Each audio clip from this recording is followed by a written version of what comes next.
Intelligence artificielle et services publics en Afrique de l'Ouest francophone vers une nouvelle ère pour l'emploi dans les administrations publiques. C'est le titre que porte l'ouvrage officiellement placé sur le marché littéraire à travers une cérémonie de lancement ce vendredi 22 novembre 2024 à Cotonou. Son auteur, Norbert Bokas-Kaunon, actuel inspecteur général des services et emplois publics du ministère du Travail et de la fonction publique, fort de son expérience dans l'administration et dans la dématérialisation des services publics, vient d'ajouter au package de travaux de recherche existants un chef-d'œuvre d'une haute facture scientifique. Devant un parterre de personnalités composées de collègues, amis, parents et proches, les grands as de l'ouvrage ont été présentés. D'un volume de 241 pages, le livre est structuré en 5 chapitres. Le premier chapitre s'intitule donc « Contexte et enjeux de la dématérialisation des services publics ». Ce chapitre s'étend sur 48 pages. Dans ce chapitre, M. Kaunon a circonscrit la cible spatiale principale de son œuvre, l'Afrique de l'Ouest francophone. Le chapitre 2 est intitulé « Impact de la dématérialisation sur le marché de l'emploi ». C'est un chapitre qui s'étend sur 43 pages. Dans ce chapitre, il est montré que le fonctionnement de la dématérialisation des services publics, bien que cela soit bénéfique pour l'efficacité administrative, cela conduit à la suppression de certains postes traditionnels aux grandes dames des vagues de chômage. Il est donc question de maîtriser parfaitement les mutations que la dématérialisation apporte au sein de l'administration. Pour y arriver, M. Kaunon propose dans le chapitre 3 les stratégies de formation et de réorientation professionnelle. Cela doit passer par la réforme des programmes universitaires, par l'intégration des TIC dans les curricula. Pour y parvenir, il faut de la méthode. La dite méthode passe par la formation des enseignants, l'intégration des outils numériques ou matériels de formation, la collaboration entre les universités et les industries de la place pour asseoir des partenariats de recherche et la professionnalisation des formations adaptées au marché de l'emploi. Au chapitre 4, l'auteur a abordé les mesures palliatives et politiques publiques. À l'ouverture du chapitre, il précise qu'il s'intéresse à l'examination des politiques de soutien à l'emploi, politiques de soutien à l'emploi, les initiatives pour encourager l'entrepreneuriat, le développement des infrastructures numériques avec les mesures de sécurité et de protection des données nécessaires pour une transition réussie. Pour celui qui a préfacé cette merveille scientifique, le thème abordé dans ce document est un sujet d'actualité. Il n'a pas manqué de recommander l'ouvrage qui aborde des solutions efficaces pour des services publics de qualité. Alors, comme vous l'auriez constaté, il a abordé une question d'actualité, j'allais dire hautement d'actualité, la question de l'intelligence artificielle. C'est une question aujourd'hui qui est au cœur de notre quotidien. C'est une question aujourd'hui qui traverse, en tout cas, notre vie. On ne peut rien faire aujourd'hui sans intelligence artificielle qui tend même à remplacer, à se substituer à l'homme. C'est un document qui fait 241 pages.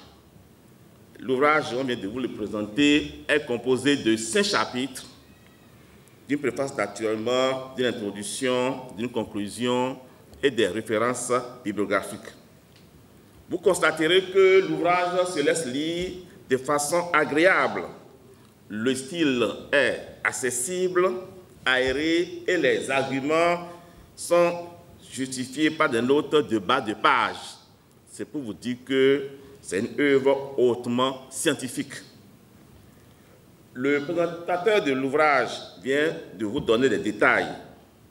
Mesdames et messieurs, je voudrais simplement vous exhorter à acheter et à lire ce livre qui aborde des solutions efficaces pour que nos services publics soient embarqués de façon bénéfique dans l'ère de la 4e révolution industrielle. Représentant le ministre du Travail et de la Fonction publique empêché, le directeur adjoint de cabinet a transmis les félicitations de l'autorité à l'auteur pour le travail titanesque abattu. Le titre éponyme de l'ouvrage pose la problématique de la dématérialisation des services publics en Afrique de l'Ouest francophone et qui apparaît comme une opportunité pour tous les pays de la sous-région pour moderniser l'administration publique. Je voudrais saluer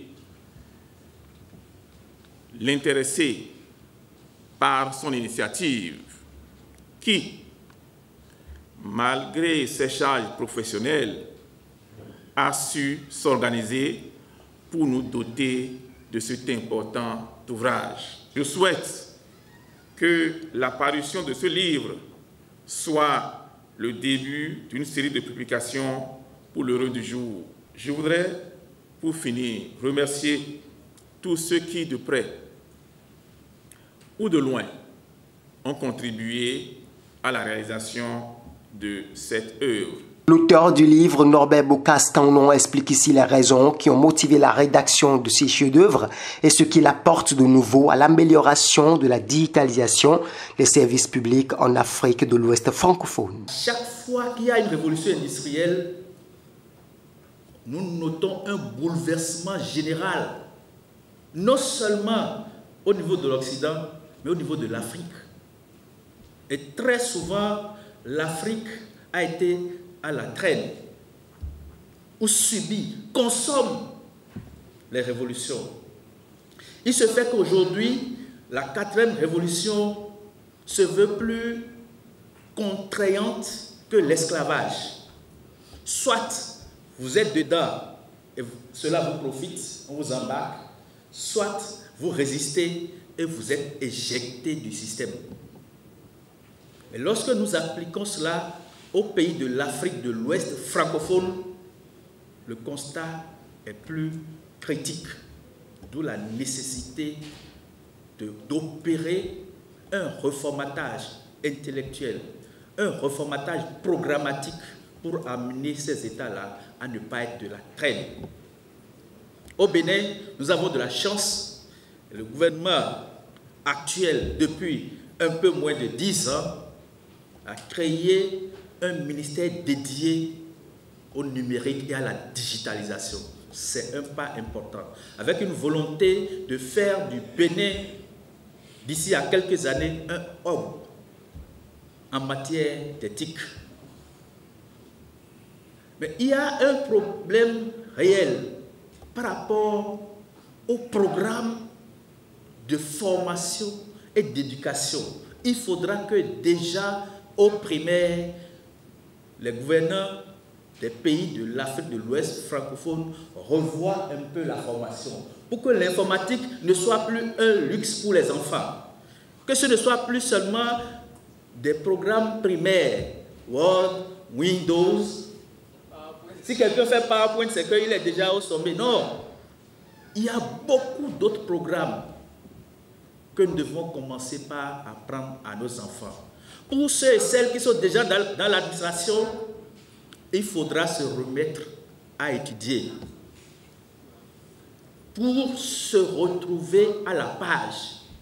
Et le livre ne fait rien d'autre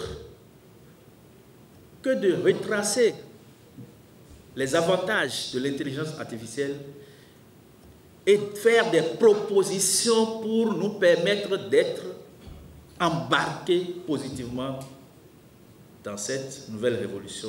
Et c'est sur une note de remerciement et de prière à l'endroit des invités que s'est achevée cette cérémonie de présentation de livres.